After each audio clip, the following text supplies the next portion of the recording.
Oi, Natália, tudo bem? Oi, oi, boa tarde, tudo bom? Boa tarde, obrigado aí pela sua disponibilidade. Natália, se apresente aí para os alunos, fica à vontade. Olá a todos, eu sou a Natália Becker, Brandolin Becker, né? Sou psicóloga aqui, trabalho com psicologia do sono e psicologia clínica, né? Geral, sou professora também na universidade, aqui no Paraná, onde eu moro atualmente, né?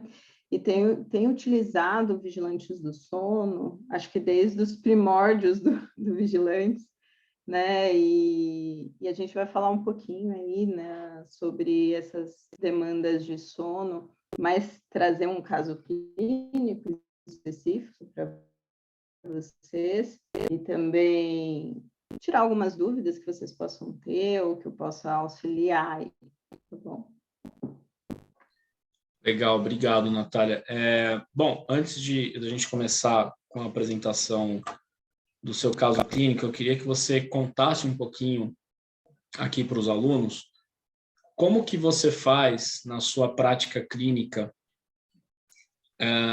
essa questão. Como é que você lida, né, com a questão de se comunicar e de interagir com o profissional prescritor, né, no caso, o médico, que acompanha esses pacientes, né?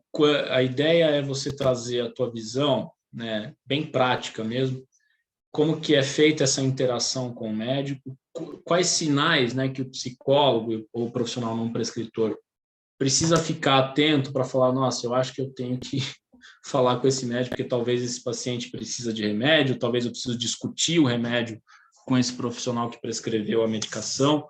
Como é que você faz esse contato? Como que a gente precisa se comunicar com esses profissionais? Eu queria que você trouxesse um pouco da sua experiência para a gente aqui.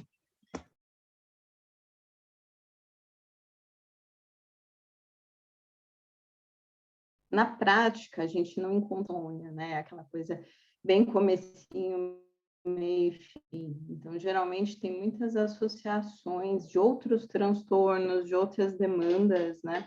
Então, é quase que inevitável deixar de entrar em contato com o profissional.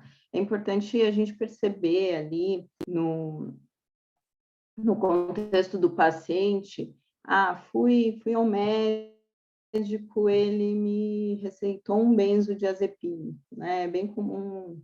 Aí tive uma queixa de sono e o médico me receitou um Rivotril. Aí verificar que médico que foi um clínico geral, foi um psiquiatra, que tipo de especialidade, né, que receitou essa medicação. Geralmente, quando vem essa receita isolada, só o Rivotril, eu sempre já vou recomendar buscar um médico do sono, então buscar um psiquiatra para avaliar e para realmente verificar se é só o Rivotril. Geralmente não é, né? Então, eu tomo umas gotinhas lá de Rivotril, é o top da receita, do receituário que chega, né? Então, sempre eu já vou. Tem esses casos que são bem mais comuns, então sempre eu já vou, desconfio, já faço o encaminhamento para um psiquiatra. Se não foi um psiquiatra que fez, ou pelo menos um médico do sono, para reavaliar o caso, né? Mas continua apresentando sintomas, não, a insônia está persistente, tem muitas queixas associadas, já tem feito ali o uso da medicação há pelo menos uns 15 dias.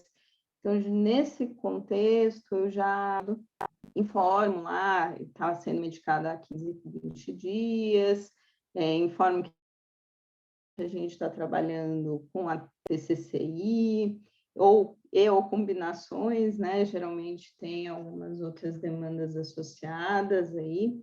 Então,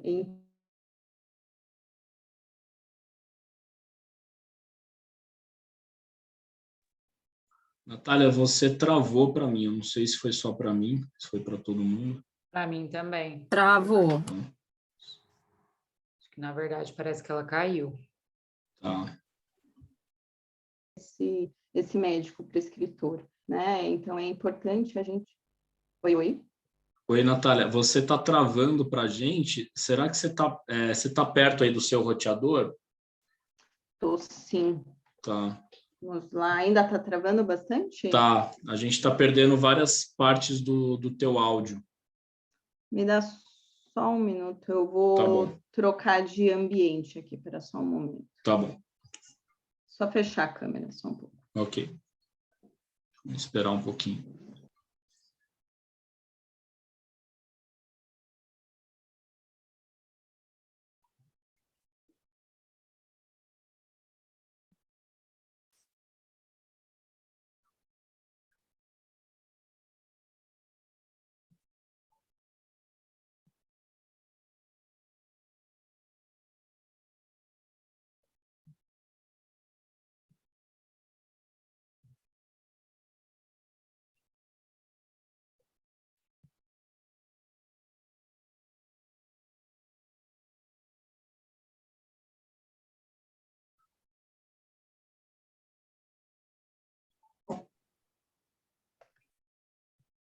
Oi.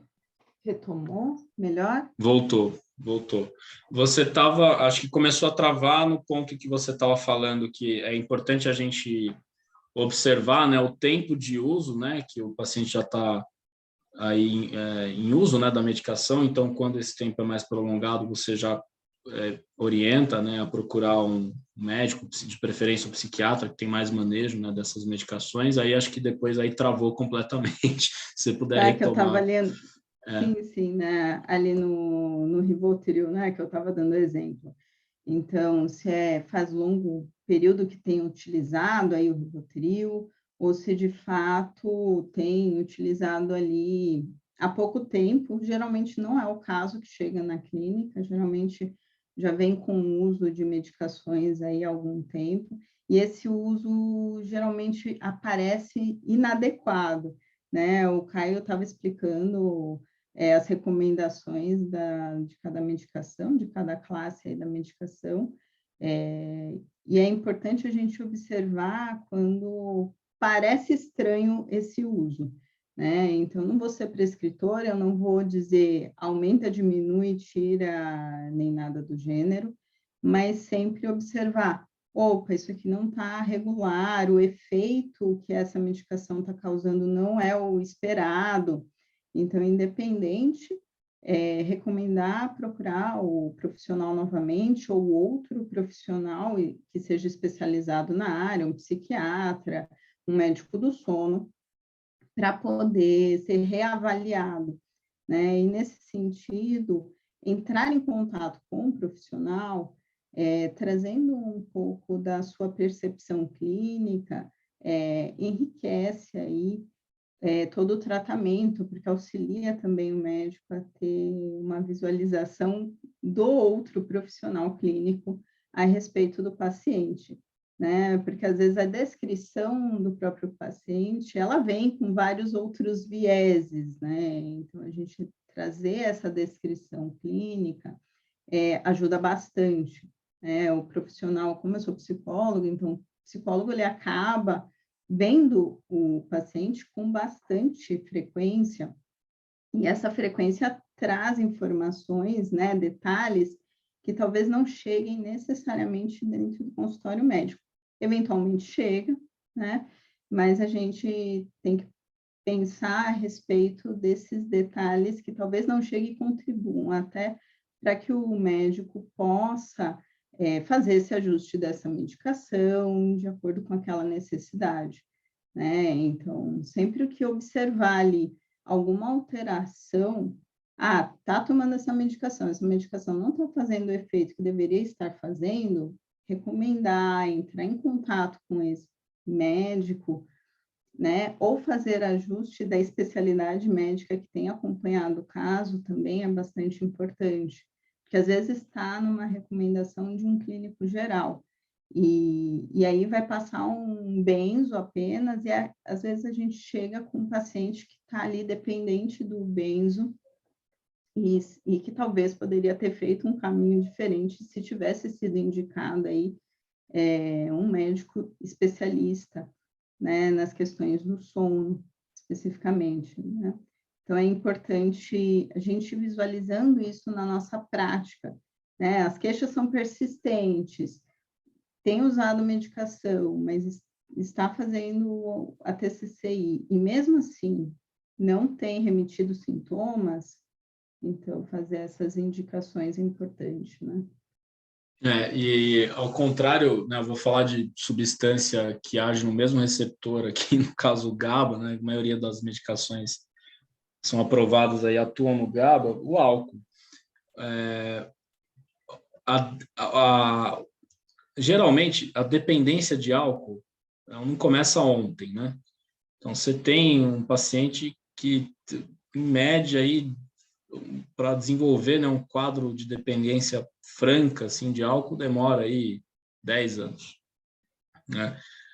O remédio para dormir, pessoal, ele, em um mês, o paciente pode ficar dependente químico dessa substância. Tá? É muito rápido. Então, é isso que a Natália falou, de observar com cuidado o padrão de uso, né? Como que o paciente está usando, o tempo que ele já está usando, quem que está prescrevendo, como que ele consegue receita. Isso tudo tem que ser perguntado, né? Porque a gente sabe, mas é medicação controlada, ele só consegue com o médico. A gente sabe que na prática isso não funciona, né? Tem farmácias de bairro de São Paulo dão medicações aí sem receita, tá? Então, você vai na Praça da Sé, você consegue uma receita falsificada, né? Eu já tive receita falsificada, talão azul e talão amarelo, né? Então, assim, é muito fácil conseguir essas medicações. E a gente observar esse padrão de uso, né? Ficar atento, mas a caixa tem 30 comprimidos, aí passou uma semana, ele já está me pedindo receita de novo, ele já está reclamando que está faltando medicação. Então, são nuances que nós, como profissionais, a gente tem que perceber e tem que alertar o paciente e alertar e entrar em contato com os outros profissionais que estão acompanhando essas pessoas, né? E sempre está aberto aí a discussão de caso, né? Abrir esse espaço de diálogo e abrir esse espaço de discussão. E uma outra coisa que eu queria que você comentasse, Natália, é a tua experiência no acompanhamento híbrido, né? Porque muitos profissionais têm esse receio de que, poxa, mas o aplicativo vai me substituir, né? E eu queria que você contasse a tua experiência, como que o aplicativo não te substituiu, mas te ajudou, né, na tua prática clínica. Como é que funciona isso na vida real? Tá, realmente, o aplicativo ele me ajudou muito, me ajuda muito, facilitando a minha rotina clínica mesmo, né? Então, a psicoeducação que tem dentro do aplicativo, ela já facilita bastante, então eu vou me apegando a aspectos mais complexos do caso, que às vezes precisam ser mais lapidados ali, né? Então, o aplicativo é um robô, né? Ele não vai personalizar o atendimento. Então, por um lado, ele é muito bom, mas ele não vai nos detalhes que às vezes fazem toda a diferença para o sucesso do caso, né? Então, ele está dando conta ali da insônia, ele está dando conta de todo o resto que envolve esse paciente, né?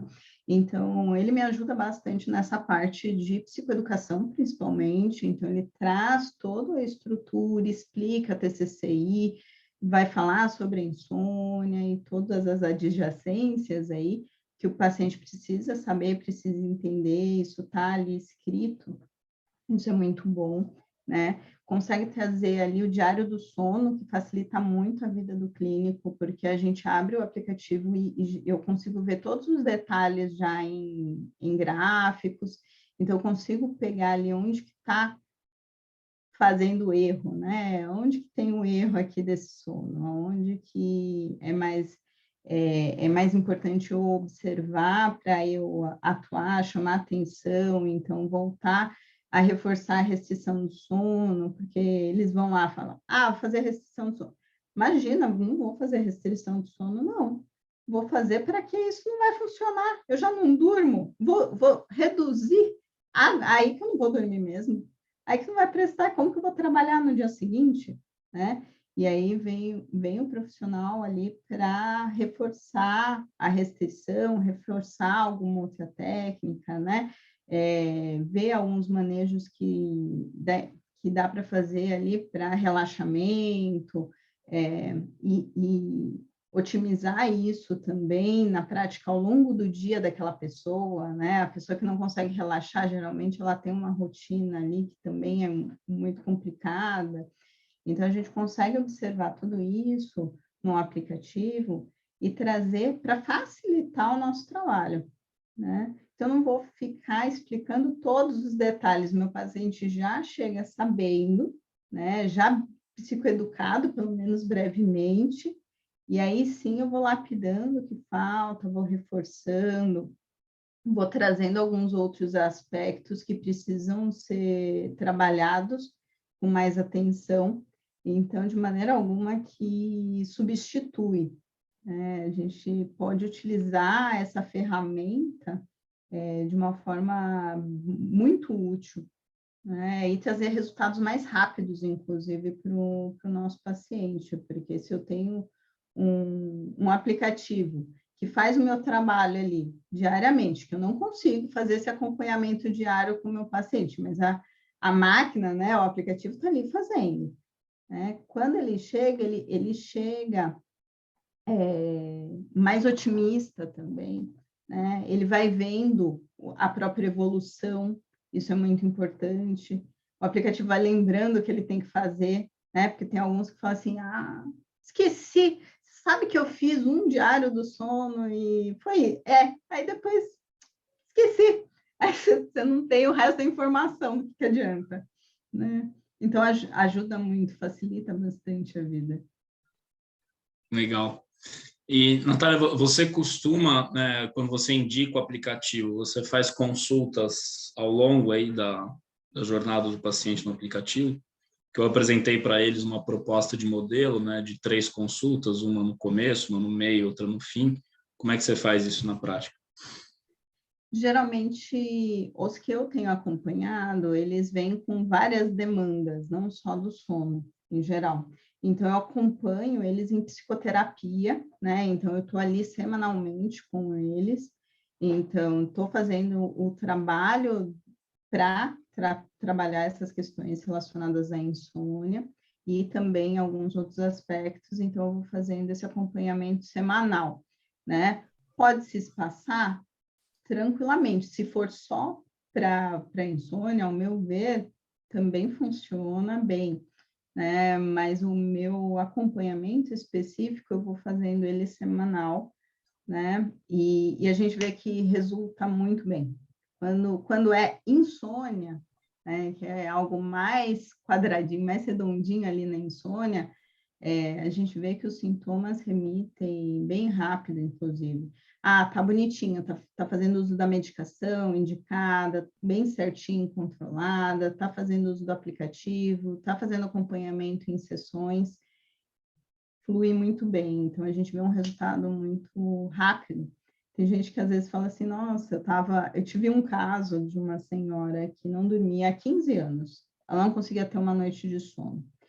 E aí a gente trabalhou, né, com a TCCI, eu associei com o aplicativo na época, e ela começou a fazer uso de medicação e fluiu super bem, né? As pessoas têm receio ali com a medicação, muitas vezes não querem de jeito nenhum fazer uso de medicação, né? Quem é mais resistente nesse sentido, às vezes fala, olha, vai lá, faz uma consulta, o médico vai te orientar direitinho, você vai fazer uso, você vai ver que você o seu caso vai evoluir muito melhor, né? O prognóstico é muito bom nesse sentido. Então, eu tenho trabalhado com a frequência semanal, né? E as questões do sono são as primeiras geralmente, que cessam, que são resolvidas, do que as outras demandas, né? Então, uma depressão, uma ansiedade, um toque, enfim. A insônia se resolve muito mais rápido. Sim. Gabriela, tem dúvida? Pode falar. Boa tarde, Natália. Então, eu também atendo muito com você na psicoterapia, tratando outras questões do paciente, não necessariamente a insônia apenas. Aí eu queria saber de você, se você toca nesse assunto semanalmente, como é que você divide a sua sessão? Né? Então, se o paciente ele está ali com outras demandas e você quer acompanhar como é que ele está se saindo no aplicativo, você reserva 15 minutos, ou é algo mais orgânico, você vai vendo à medida que a sessão acontece? Tá. Boa tarde, Gabriela. Então, eu trabalho com TCC na clínica, né? Então, isso é importante colocar, porque são sessões mais estruturadas, de fato.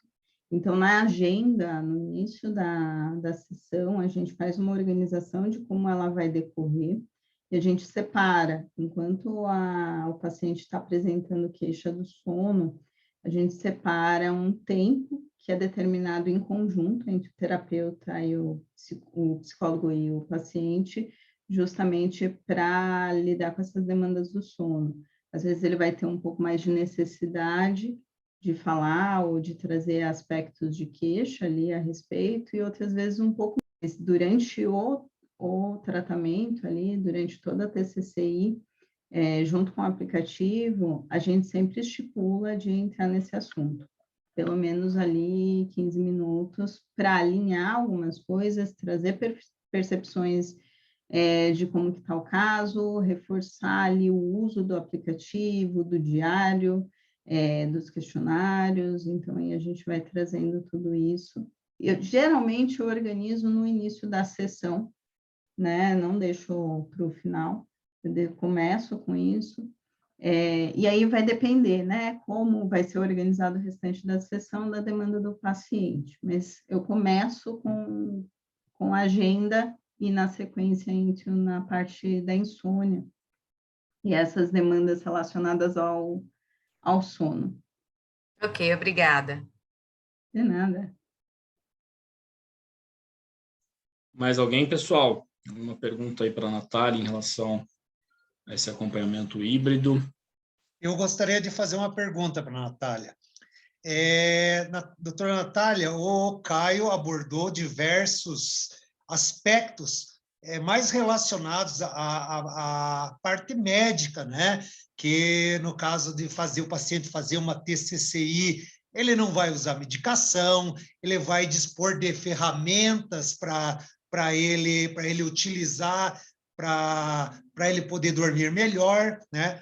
Mas nós temos os pacientes que têm, além de ter um sistema de crenças equivocadas, né? O paciente sempre quer aquilo que é mais fácil, né? Então, é muito mais fácil para ele tomar um comprimido antes de dormir do que se submeter a fazer uma terapia. De que maneira, inclusive, que eu acho que é um trabalho meio hercúleo, a gente consegue mudar o mindset sob a ótica da psicologia, a gente consegue mudar o mindset dessas pessoas e convencê-las a fazer a terapia cognitiva comportamental. Bem, a gente vai psicoeducar esse paciente, né? Então, a gente tem que falar o quanto existe de evidências a respeito do tratamento medicamentoso associado à TCCI, né? Então, se ele não tiver essas mudanças, ele vai apresentar esse padrão de comportamento de insônia ao longo dos próximos anos, que não vai ter mágica, né? Então, geralmente, eu costumo jogar a real com o paciente e falar, olha, o que você espera, né? Qual o seu objetivo? A gente não vai convencer ninguém, a gente vai psicoeducar esse paciente para que ele compreenda e ele se responsabilize pelo tratamento dele, né? Então, se a gente fosse responsabilizar pelo tratamento do outro, não faço mais nada, né? Então, é importante a gente conscientizar, psicoeducar, trazer todos os aspectos, mostrar consequências para ele, e ele vai decidir efetivamente, né? O melhor, o que tem mais evidência, é esse caminho aqui, tá? O que você busca? Qual é o seu objetivo? Porque senão a gente fica chovendo no molhado também, né? A gente fica fazendo um trabalho ali que não vai para lado nenhum. Então, é importante a gente fazer uma conversa realmente esclarecida com esse paciente. Tá bom, Luiz? Gabriela, pode perguntar.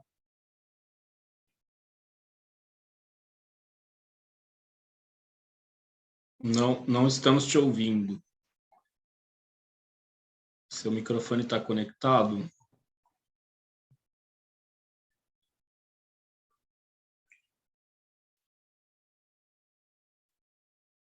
Não, ainda não.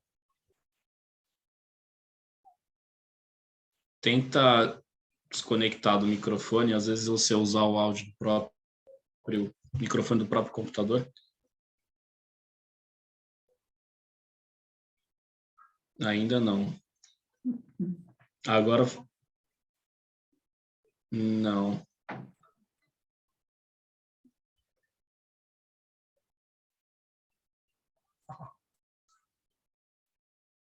Aqui, pelo Zoom, você está com o microfone ligado, mas acho que não está vindo o áudio. Eu não sei se você está muito longe do microfone do computador.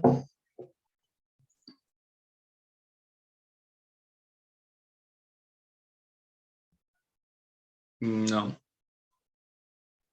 Digita a sua pergunta, Gabi. Pode ser também no chat. Eu acho que vai ser mais fácil.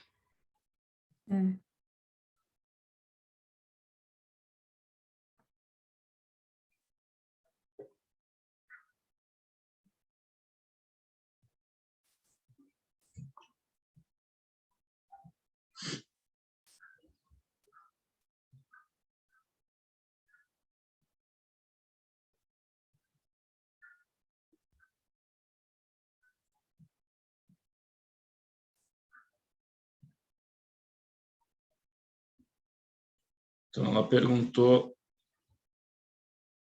era só para complementar o que a Natália falou, porque você também é psicóloga, é isso? Tá. Acho que ela vai mandar outra pergunta. Tá, pode mandar. Então, estamos aguardando.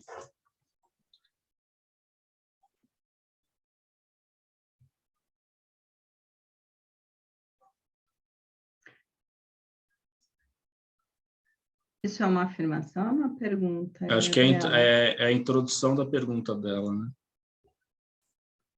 Os pacientes já chegam encaminhados, né, de psiquiatras e de outros profissionais, aí a adesão fica mais fácil, né? Talvez porque eles já foram introduzidos aos conceitos iniciais do tratamento, né? Mas eu acho, mesmo vindo encaminhado, né, eu acho sempre importante o diálogo, né? Não adianta você encaminhar e se vira lá com o psicólogo, com a psicóloga e você nunca se comunica, né, com esse profissional. Isso acontece entre médicos também, né? Eu recebo muitos pacientes de psiquiatras que não são especialistas em sono, eles acabam encaminhando os pacientes para mim. E às vezes eu não consigo falar, né, com essas pessoas. Essa semana mesmo tive que falar com 2 psiquiatras, sequer fui respondido. Então, encaminha, mas, né, se encaminha, pelo menos mantém o diálogo, porque a gente precisa falar a mesma língua, né? Senão o paciente não é beneficiado. Bom, Natália, vamos lá para o teu caso? Conta um pouquinho aí. Acho que a Stephanie ia mencionar alguma coisa. Desculpa, pode falar. Eu acabei de levantar. Eu queria só perguntar uma coisa para vocês, assim. Tem algumas pessoas que eu converso, que eu faço as consultorias de sono, e assim, por mais que eu faça essa busca ativa, depois de um tempo a pessoa, foi alguns casos só em específico, que a pessoa meio que dá uma desistida no tratamento, às vezes você vê que a pessoa está passando por outra fase da vida e tudo mais. E eu acabo, por mais que eu tente todas as soluções, eu vou atrás da pessoa, tudo mais, eu acabo me sentindo um pouco culpada, um pouco frustrada da pessoa não ter melhorado, sabe? Eu coloco essa responsabilidade em cima de mim, que às vezes depende muito da pessoa, né? Igual o Caio falou no começo, acho que hoje de manhã, que tem que fazer mais a pessoa, o paciente, entender que ele vai ser o protagonista, né? Eu queria saber se vocês também passam por essa situação de às vezes fica se sentindo um pouco frustrado, um pouco culpado porque o tratamento com a insônia não deu certo. Quer falar, Natália, um pouquinho?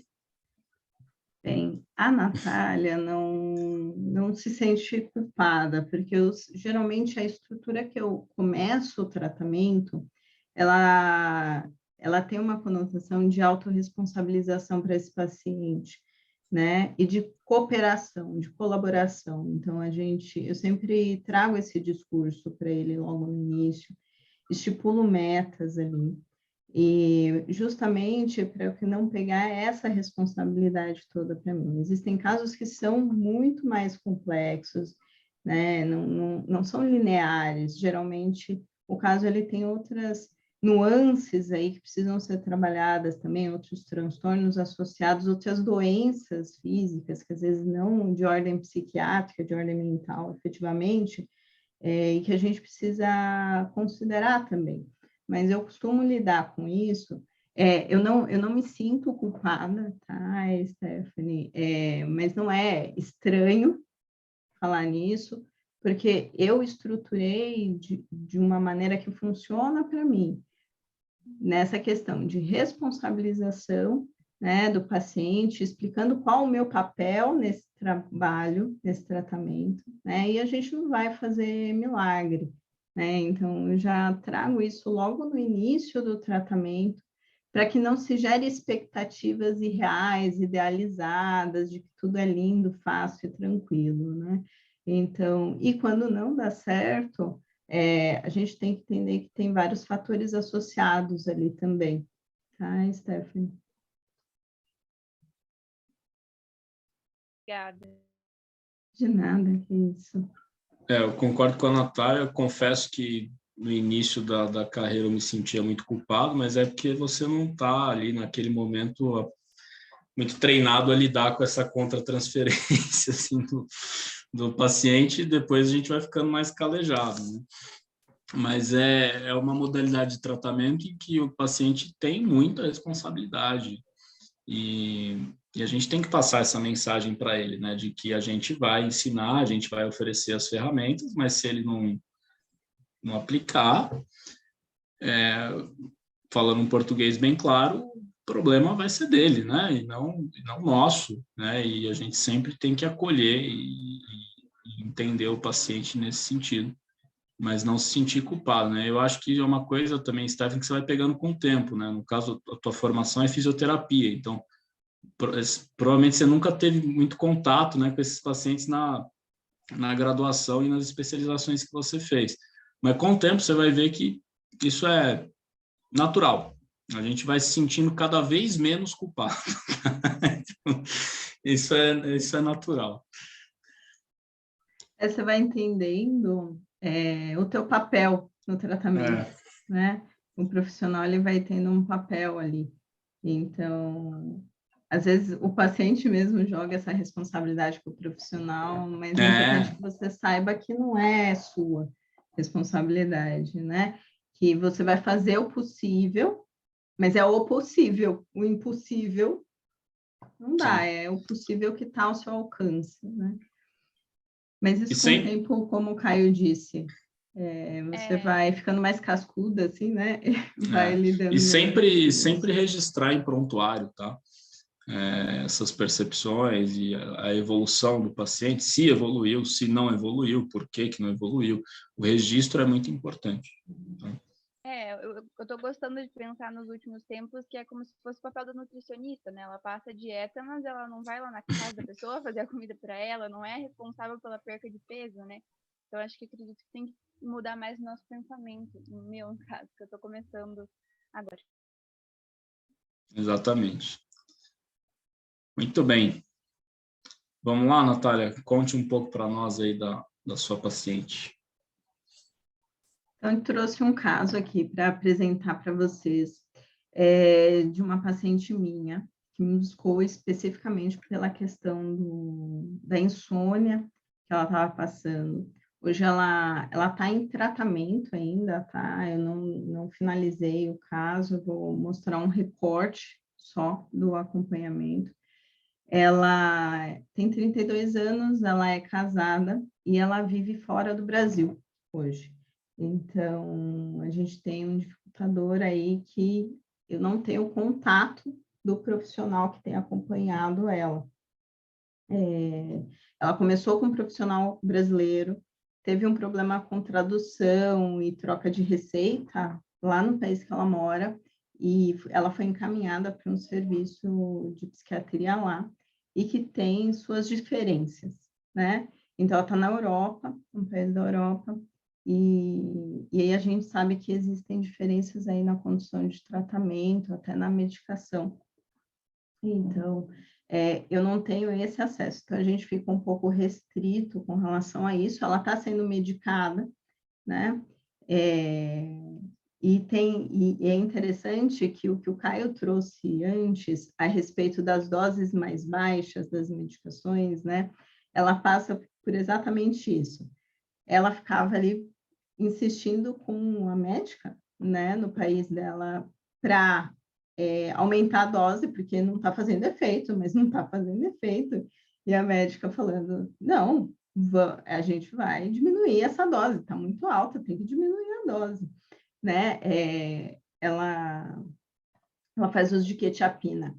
E aí, não, tem que diminuir a dose, quetiapina e alprazolam, né? E aí tem que diminuir a dose, tanto da alprazolam quanto da quetiapina, porque tem que diminuir e tal. E ela foi super resistente em relação a tudo isso, né? Mas a hora que ela realmente fez a redução de ambos, ela teve uma melhora absurda, né? Foi agora recentemente. Mas aí eu fiz a indicação para ela usar o aplicativo enquanto a gente fazia todo o acompanhamento e mudava uma série de questões, né? Ela está passando por um momento de adaptação aí num novo país. Ela já morava no exterior, mas mudou de país, então ela está readaptando, né? Então tem tudo isso acontecendo no entorno dessa paciente, e ela faz ali a resposta dos questionários. A gente vê, né, que tem uma insônia clínica moderada, mas ela relata, é interessante que ela relata uma sensação de eu não durmo nada, parece que eu deito e me levanto, e eu, de repente, devo ter dormido umas 2 horas só, né? E aí você vai vendo na descrição dela sobre a experiência com sono, e realmente ela tem um sono muito leve, né? Ela desperta com muita facilidade, e ela dorme muito, ela vai para a cama muito tarde. Ela tem um contexto também ambiental, que ela mora numa kitnet. Isso interfere bastante, porque ela está no mesmo ambiente que ela dorme o dia inteiro.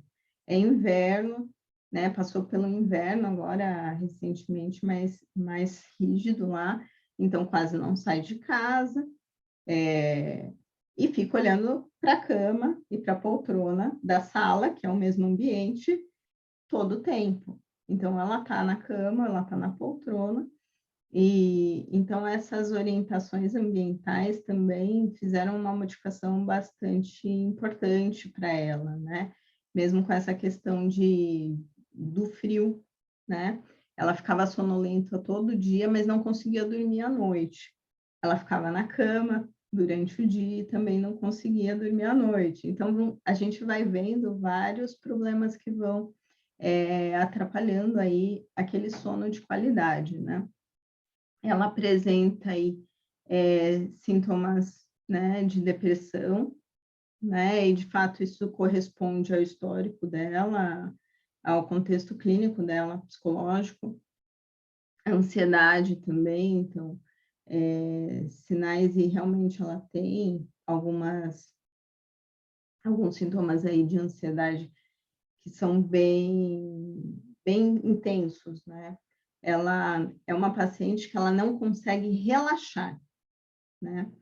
E durante esse período, tudo isso, mudança, a gente tem associação com o transtorno do pânico, e ela começou a ter medo que acontecesse alguma coisa, que entrasse alguém na kitnet enquanto ela dormia, o marido estivesse trabalhando, medos, vários medos.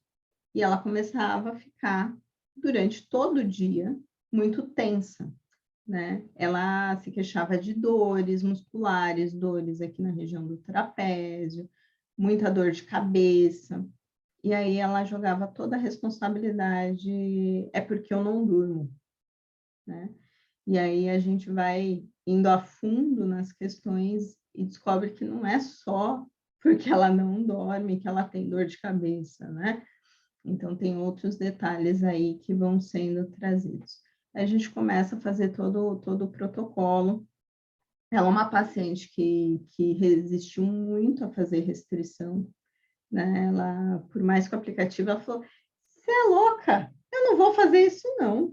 Imagina, vou fazer restrição do sono, aí que eu não consigo viver, né? Então, trazer esse ponto para ela de entrar numa conversa com ela e falar assim, mas você já está tendo tantas consequências de não dormir bem, por que não tentar, né? Por que não tentar fazer essa restrição do sono? O que de pior pode acontecer se você fizer isso, né? E aí a pessoa começa a refletir, trazer, e são esses os pontos que o aplicativo não vai fazer, né, com o paciente. Porque assim, ele vai falar, eu não vou fazer restrição do sono. E a gente chega e fala assim, tá, o que você perde em fazer? Você deixa de ganhar se você fizer, né? Várias coisas. Se você deixar de fazer, você nunca vai saber se isso vai funcionar. A gente não tem um objetivo, que foi o objetivo construído lá no início, de melhorar o seu sono. Então, vamos melhorar o seu sono, vamos viver bem, né? Porque a pessoa que não dorme, ela vai ter a irritação, ela vai ter um dia super tenso, geralmente, vai ter outras questões associadas até de relacionamento aí, e que isso o aplicativo não vai fazer por ela, né? Então, isso é o profissional que está acompanhando, que vai conseguir fazer uma lapidação melhor desse sono, né? E aí, você pode passar no próximo? E aí a gente observa que ela ficava muito tempo ali na cama, sem estar dormindo. Ela ficava ali, e aí ela começava a criar coisas na cabeça dela. Então, ela criava os medos dela, muitas coisas. Ela ia criando ali de preocupações, etc. E ela dizia, e aí nada acontecia. Eu fico aqui, e aí essa é uma das pacientes que tem essa questão também. Ela dizia que a medicação não fazia o efeito que precisava, então ela tentava tomar a medicação 10 horas da noite. Só que ela não dormia 10 horas da noite, ela ia deitar 1h30 da manhã. Então, ela tomava muito tempo antes, ficava naquele meio ambiente ali, que era sala, cozinha, quarto, e não ia dormir, não apagava a luz, tudo, então não propiciava esse ambiente para o sono, né? Ela é uma paciente, se vocês observarem, depois ali do dia 16/12, tem um buraco, né? Ela deixou de fazer aquele período, o preenchimento de diário. Aí o que o profissional faz? Chama lá, fala, olha, eu vi que você não está preenchendo o diário, está com alguma dificuldade, né? Eu posso te ajudar em alguma coisa para você voltar, é importante por causa disso e disso, para a gente poder ir acompanhando como que você está, etc, né? E aí a gente consegue ir visualizando aí o progresso também, né? Aí ela falou, olha, uma boa ideia. Depois ela volta a preencher o diário e é interessante que ela faz uma viagem nesse período. e nesse período ela volta a dormir melhor. Não bem, bem não, melhor. Ela começou a dormir melhor. Eu falei, nossa, que curioso, né? Você viajou, estava numa cama diferente, por que você dorme melhor, né? E aí a gente começa a entrar nesses aspectos muito subjetivos da pessoa, né? Ela dorme melhor por quê? Porque ela sai do mesmo lugar, né? Ela sai, ela está fazendo outras coisas, ela está dispersando a atenção dela, né? Então, tudo isso é importante e vai lapidando o caso, porque a pessoa, muitas vezes, ela está tão inserida naquele contexto que esses detalhes ela mesma não vê, né? E faz, sim, toda a diferença. Todo mundo fala, olha, você não pode ficar na cama, né? Não pode ficar, tem que usar a cama para dormir, não pode usar a cama para comer, para lazer, para sei lá o quê, ficar assistindo televisão na cama e tal. A pessoa fala assim, tá, mas eu moro numa kitnet, eu fico sentada na cama o dia inteiro. O que que faz? Né? Então, não tem como. Aí a gente achou estratégias para lidar com isso, né? Tem estratégia para achar outras possibilidades. Mas para aquela pessoa, ela fala assim, tá, eu já fiz tudo, mas continuo usando a cama para tudo quanto é coisa. Então, tá, vamos ver. Vamos construir junto outras possibilidades aqui? E isso vai fazendo a diferença no caso, né? Eu estou falando coisas assim que são simples para quem vê de fora, mas que faz uma diferença absurda. Então, e que precisa que sim, o clínico observe isso, né? Que a pessoa que está inserida ali, ela não vê. E aí, conforme essas mudanças vão acontecendo nesse caso, isso vai trazendo consequências de um sono melhor, né? Essa é uma paciente que eu achei muito interessante, que eu abri uma caixinha no meu Instagram um dia desses, e eu falei, o que você acha que psicólogo faz, né? Estava falando um pouco das atividades do profissional da psicologia, por causa do Janeiro Branco e tal, tal, tal. Aí ela me responde assim, milagre. Faz milagre. Aí depois eu trouxe isso no atendimento, quando eu falei, você faz milagre por quê? Né? Eu estou dormindo, faz milagre. Aí eu falei, tudo bem, muito obrigada, agradeço, mas vou te contar um milagre. O que fez esse milagre? Aí eu trouxe tudo que a gente fez, todo o uso correto da medicação, isso, aquilo e tal. Aí ela falou assim, realmente, eu tenho uma porção muito importante aqui, né? Então, de responsabilidade nesse milagre. Eu falei, então, a gente não pode tirar o seu crédito, né? O profissional, ele não faz milagre, o profissional acompanha o caso, né? Eu falei assim, fico muito contente que você gosta do meu trabalho, mas vamos te trazer também aquilo que você conseguiu fazer, que você conseguiu mudar. E é importante trazer essa valorização, né, para o paciente. É o reforço positivo, né, das conquistas, né? Exato, exato. Até para que ele possa continuar fazendo, né? O caso não encerrou, mas a gente precisa ir lá reforçar, a gente tem que ir lá falar, né? Tudo isso que ele tem feito e que tem resultado, né? Muito legal, bacana. Obrigado, Natália. Eu vou falar um pouquinho. Pessoal, alguma dúvida para a Natália? Alguma dúvida sobre o caso? Não, mas obrigado por compartilhar, Natália, foi muito bom. De nada, que é isso. Gabriela, diga. Olá, Natália. Pode ser para Caio também. Quando a gente fala de restrição, né, do tempo de cama, então vamos pensar em termos práticos. Um paciente que normalmente dorme 10 horas da noite, mais o aplicativo, né, fazendo análise do diário de sono dele, entende que meia-noite seria o horário para ele iniciar o sono, né? O que é que vocês trazem para o paciente para eles fazerem nesse tempo? Porque, segundo a higiene do sono, é importante evitar celular, e algumas tecnologias. Ele fala que ele fica morrendo de sono, que ele vai cochilar, que se ele não fizer algo que seja dinâmico, ele vai acabar pegando no sono.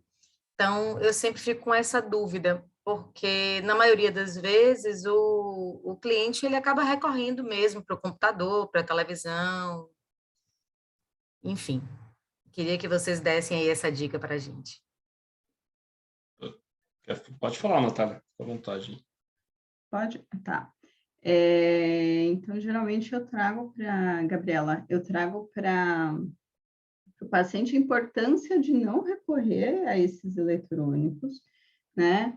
Algumas vezes eles vão fazer isso, de fato, mas como prioridade é o horário mais tarde para ir à cama, de fato. Eu quero, de fato, que esse paciente ele sinta sono. Então, eu estou sonolento ali. Eu quero que ele sinta sono. É esse o objetivo da restrição, né? Então, vamos tentar. Ah, mas eu estou caindo de sono 11h30 da noite. Então, vai para a cama 11h30 da noite. Deite, né? Vá dormir. Ah, mas aí parece que eu bati na cama, já despertei. Saia da cama. Saia da cama.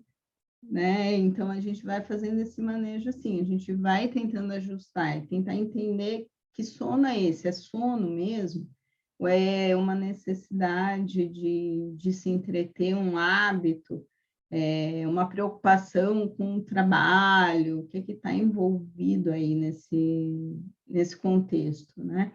Mas se ele está ali morrendo de sono, 10h30, 11 horas, e é sono de fato, não tem por que ele não ir para a cama, então. Mas sempre lá mais perto da restrição. Então, a gente pensa na restrição meia-noite, aí você vai diminuindo ali, 15 para meia-noite, 11h30, e não ao contrário. Ele vai às 10 horas da noite para a cama e fica lá rodando até meia-noite. Não, ele vai, sei lá, 15 para meia-noite, ele está caindo de sono, então ele vai para a cama. 11h30 ele está caindo de sono, então ele vai para a cama, não o contrário. Né? E tentar sempre orientar e educar ele do porquê de fazer redução dos eletrônicos e tudo, até para não aumentar aí essa questão das preocupações, da ansiedade inerente às questões da vida dele. Né?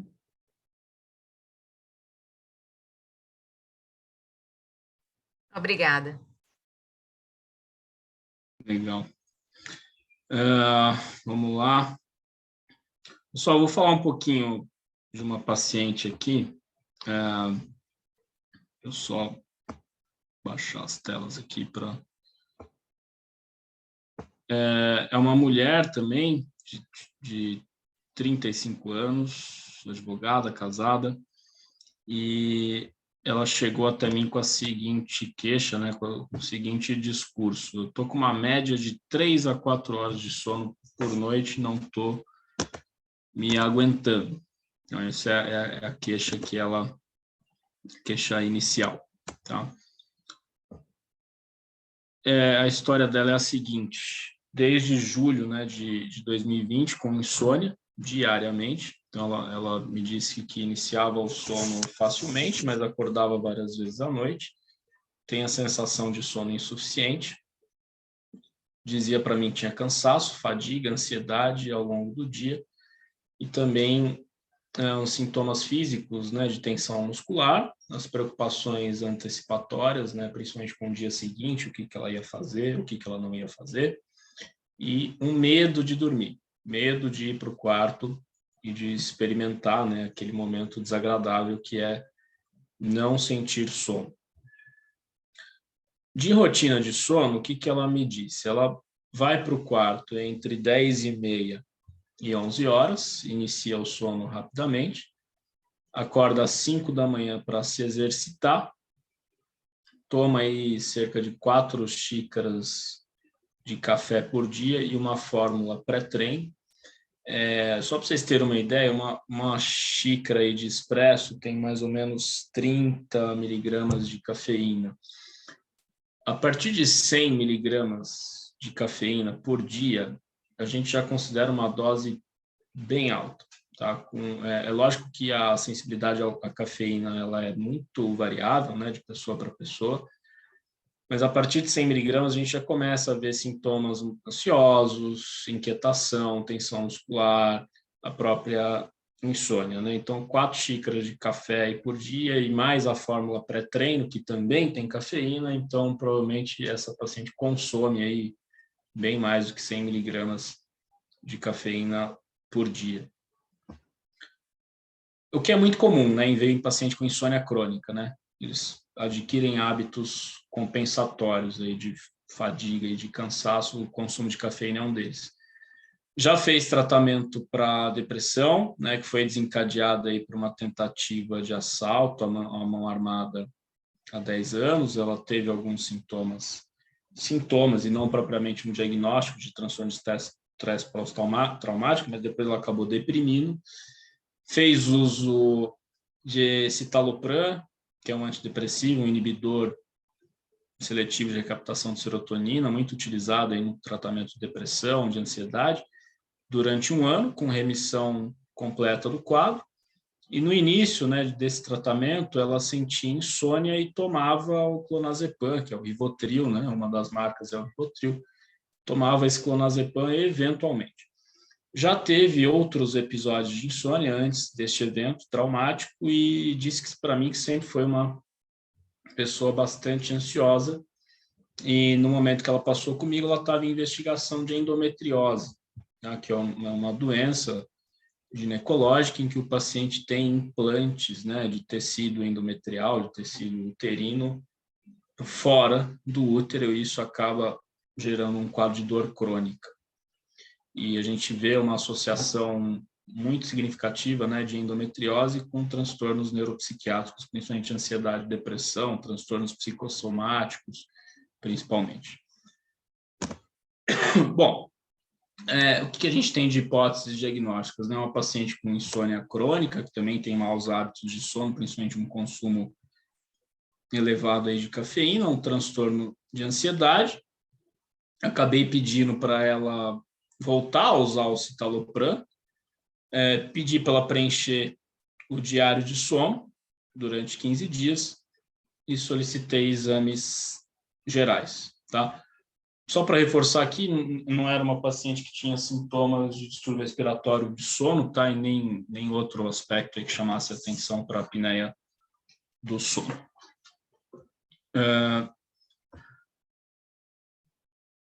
Ela voltou, né, depois de alguns dias, né, de uso do citalopram, tinha uma melhora parcial da ansiedade, não sentiu efeitos colaterais da reintrodução dessa medicação.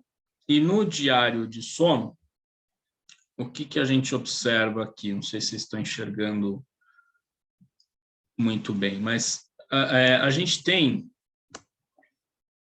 nota que só pelo horário de acordar, ela varia bastante a rotina.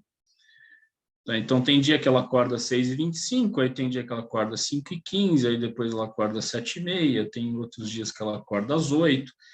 Então, existe uma variabilidade, tá, de rotina de sono. Não é uma paciente que tem uma inércia de sono, ela não demora para sair da cama, também não demora para cair no sono, mas o que chama atenção são esses despertares de meio de noite, que são relativamente longos aí na maioria dos dias, tá? Acabei indicando aí o aplicativo para ela iniciar o protocolo de TCC, e aqui, né, como eu expliquei para vocês no início, as escalas elas não definem um diagnóstico, mas são parâmetros objetivos para a gente acompanhar, né, esses pacientes. Então, no início do tratamento, ela pontuou aí para o índice de gravidade de insônia 14, né, que é um limite inferior aí para insônia, uma insônia mais leve. E nas outras escalas, ela não pontuou aí para sintomas depressivos e nem ansiosos significativos, né? Já estava há um tempo usando citalopram, talvez isso tenha aliviado um pouco esses sintomas.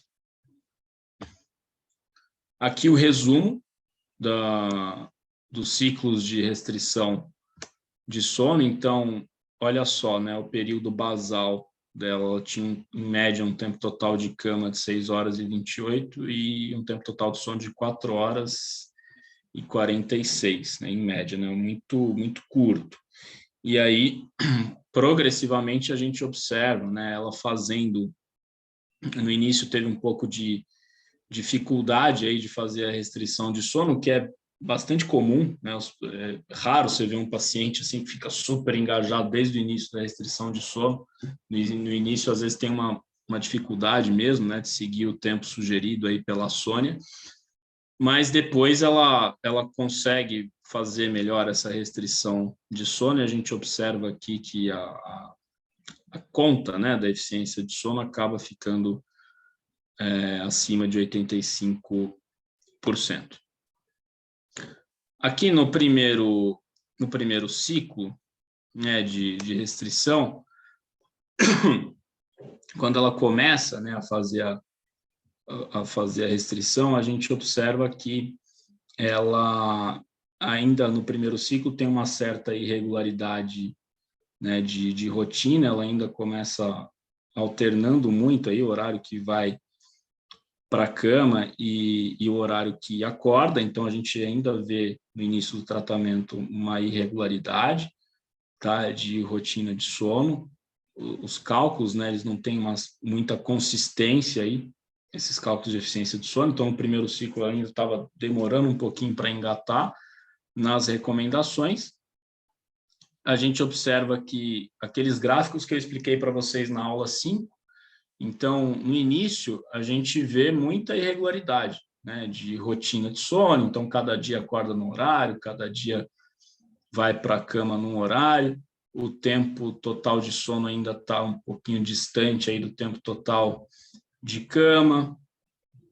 Despertares noturnos, né, com o aumento do tempo acordado aí após o início do sono. Então, no início, a gente tem ainda uma certa irregularidade, não está aplicando tantas técnicas assim, né?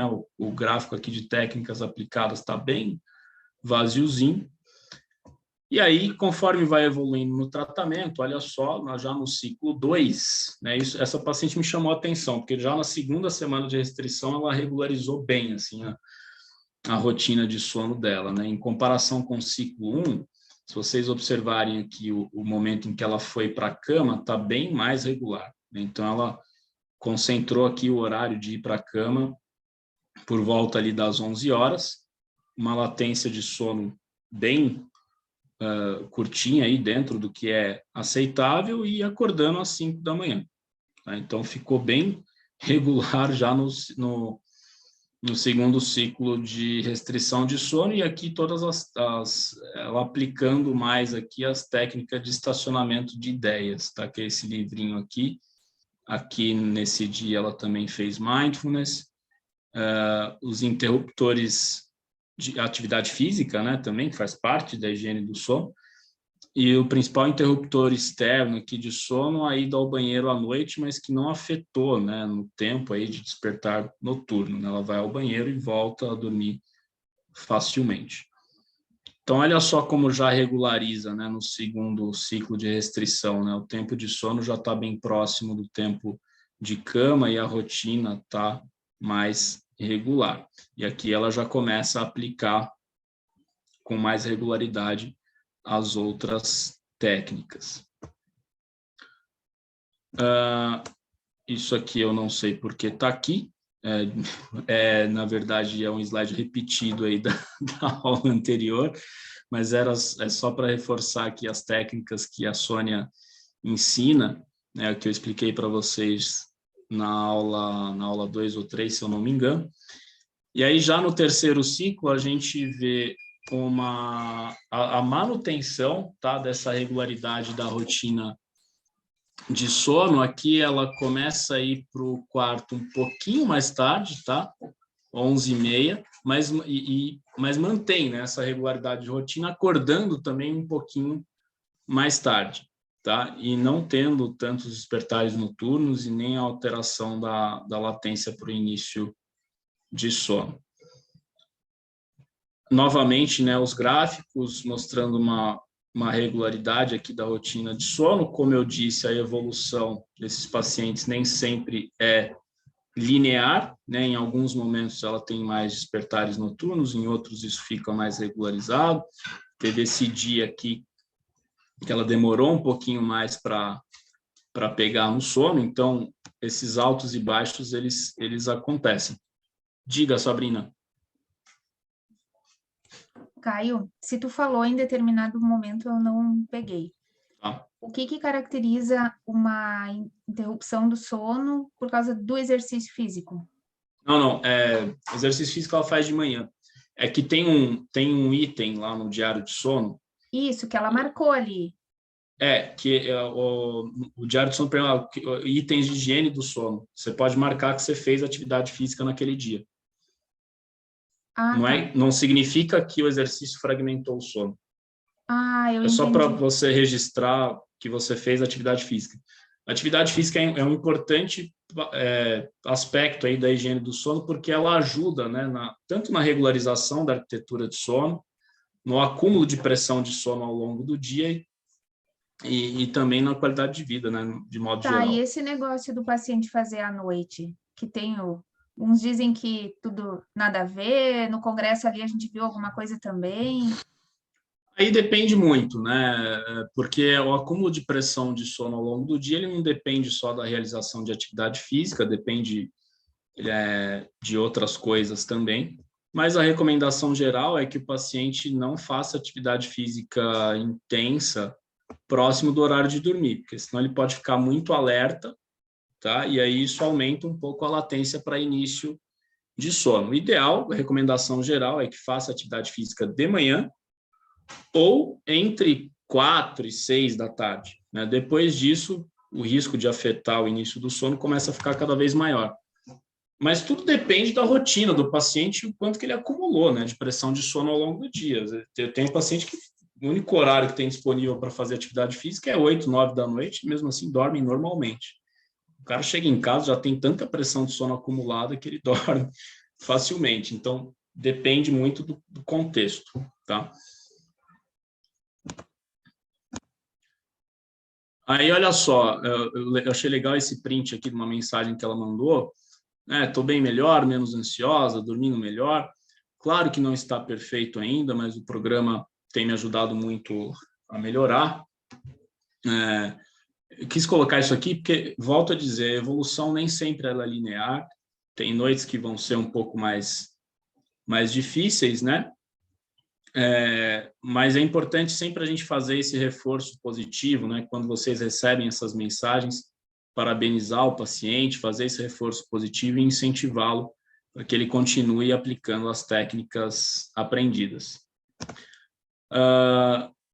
Aqui já no ciclo 4, é interessante que ela foi, né, de acordo, tinha uma questão do trabalho, que ela, ao longo de todo o protocolo, não conseguiu manter os mesmos horários, tá? Então, ela foi alternando entre 10h30, 11 horas, o horário de ir para o quarto, tá? Tinha momentos em que ela acordava mais cedo, outros momentos 5 horas, outras semanas 6 da manhã, mas a gente observa aqui uma regularidade bem importante da rotina, como vocês podem ver aqui nos gráficos também, tá? Foi uma paciente bem assídua assim, ao programa e às recomendações. Bom, ela, no final do protocolo, teve uma melhora aí completa dos sintomas de insônia na parte clínica, uma melhora significativa dos sintomas de ansiedade, voltou a ter essa experiência subjetiva do sono, né? É importante o paciente voltar a entender que ele é capaz de sentir sono e não ter aquele pensamento de que perdeu a capacidade de dormir. A sensação de sono suficiente, uma melhora da concentração, da produtividade, eu pedi para ela voltar comigo aí em 4 meses, mas mesmo assim incentivei a continuidade aí no preenchimento do diário, tá? Isso é importante, até para o paciente manter a rotina regular, né? Não perder essa rédea aí do tratamento.